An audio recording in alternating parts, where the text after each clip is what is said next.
ഞാൻ നാരങ്ങ അച്ചാർ സൂപ്പറായി ഇടും. എനിക്കൂടെ ഒന്ന് പറഞ്ഞു തരണേ. ഞാനും ഇടും, എല്ലാ അച്ചാറും ഞാനും ഇടും. ഓരോരുത്തരും ഓരോ രീതിയിലല്ലേ ഇടുന്നത്.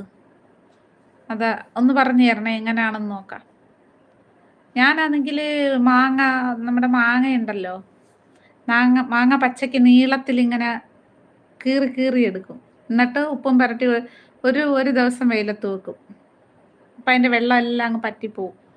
അത് നല്ല സൂപ്പറാണ്. അങ്ങനെ ഇടുക. അത് എത്ര നാൾ വേണേലും കേടാകാതിരിക്കും. ഈ വെള്ളത്തോടെ നമ്മൾ കൊണ്ടിടുമ്പോഴാണ് അത് പെട്ടെന്ന് പൂത്തൊക്കെ പോകുന്നത്. അരിഞ്ഞ് വെയിലത്ത് വെച്ച് ഉപ്പ് പുരട്ടി വെയിലത്ത് വെച്ച് ഒരു ദിവസത്തെ ഒരു കണക്ക്, നല്ല വെയിലത്ത് വെച്ചിട്ട് ഒരു ദിവസത്തെ ഉണക്ക്. അത് കഴിയുമ്പോൾ എടുത്തിട്ടാൽ എന്ത് നല്ലതാണെന്നറിയാവോ. നാരങ്ങ വേണമെങ്കിലും അങ്ങനെ